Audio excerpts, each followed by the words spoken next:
So you can actually go on Breitbart or Daily Caller or probably just on Twitter and find the short clip of this in the Senate hearing room. Yes. In a photo taken in the Senate hearing room, the alleged congressional staffer can also be seen naked on all fours looking back at the camera while on the table where senators listen to testimony. Yep. I mean, talk about the swamp. I don't even think swamp is a good enough word for it anymore. But it's all the same disease.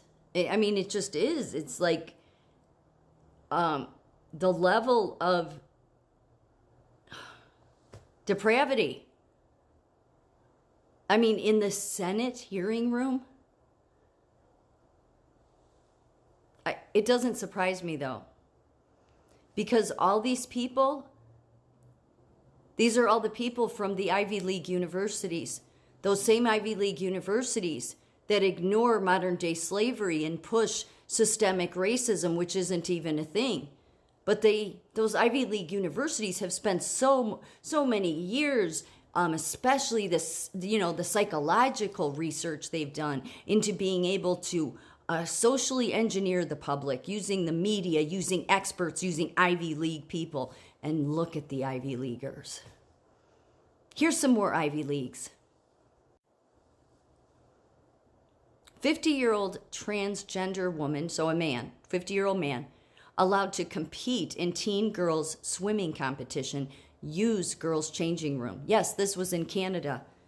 The Swimming Ontario allowed him to compete against 13-year-olds. He walked in the locker room and started undressing, terrifying the girls and their parents, and the parents put up towels so the girls didn't have to undress in front of him. Yes, him. But he's a professor from York University. Yeah. The professors, the experts, the people that are in charge of medicine and nursing and the education, all the same people I've mentioned for years, there's something wrong with them. Because if there isn't, if there's those, because I know what people's automatic assumption is, oh, this is just a few cases. No, it doesn't seem to be. No, it doesn't seem to be. The one thing none of them want to talk about, really nobody wants to talk about, except Trump supporters, I would say, is about the pandemic of trafficking. The universities won't talk about it. Oh, they may do a paper here and there. What does it matter? They more push, let's march with terrorist organizations and let's call for the genocide of people. But they never talk about the pandemic of trafficking that is going on right now. That's why I have no respect. I don't care what skin color you are. I have no respect. Don't care what you call me. Because while you ignore what's happening to young people and children that are being sold off to labor traffickers and sex traffickers, is it any wonder? This is what the university produces. This is what all that money gets you. No moral compass, no level of decency. And yet they have the audacity in Canada to say that it should be a harassment-free and everybody should be allowed to compete. A 50-year-old man being able to compete against 13-year-olds, and on top of that, even if you want to somehow justify that with your inclusiveness, and that's what the word they used, what right does he have to go into a children's locker room and start taking off his clothes? There was a time that would be an arrestable defense, something you could arrest somebody for. But they don't care. They have no decency. None of them do.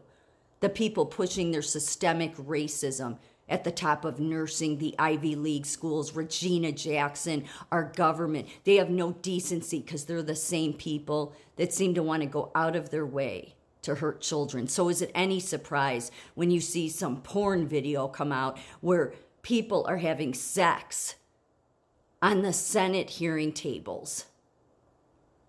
God, it's no wonder our country is falling. With this trash, teaching people, leading people, manipulating people, studying and researching people, and then coming up with sick agendas to push on the public, to socially engineer them. Well, that's how this all just, our country is falling apart.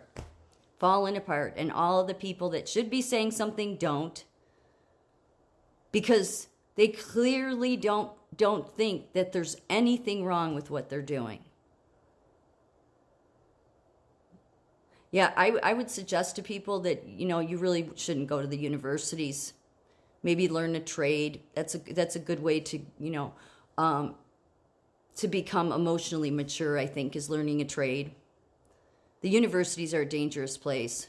Is this what you want to become? Do you want to become like Regina Jackson, where you're going to spend your life being a bully and beating up people and saying that everybody that has white skin color is a white supremacist, her not even being able to see what a racist she is? Is that what you want to become? Because that's what all those letters after your name get you, is you just become nothing but a problem in society. And then that problem not being dealt with for so long ends up leading to then staffers thinking, yeah, I can film myself having sex with somebody in the Senate hearing room.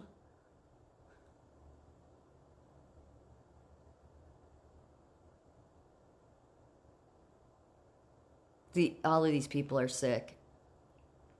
Beyond sick.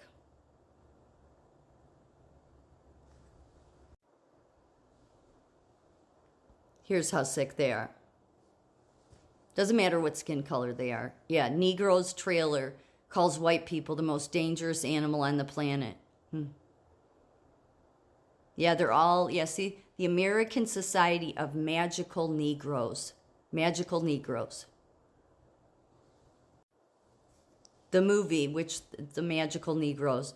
The movie, which opens in cinemas March 22nd, stars Justice Smith as a young Los Angeles hipster who gets recruited into a secret society of magical black people whose jobs are to make life easier for white people. He gets assigned to a young white man, but trouble arises when they fall for the same hipster chick. David Alan Grier co-stars as the leading member of the said society. The Magical Negro is this is what we're dealing with. This is all trying to program the public. It's designed, these little increments, but coming from all these different angles, eventually is to manipulate you.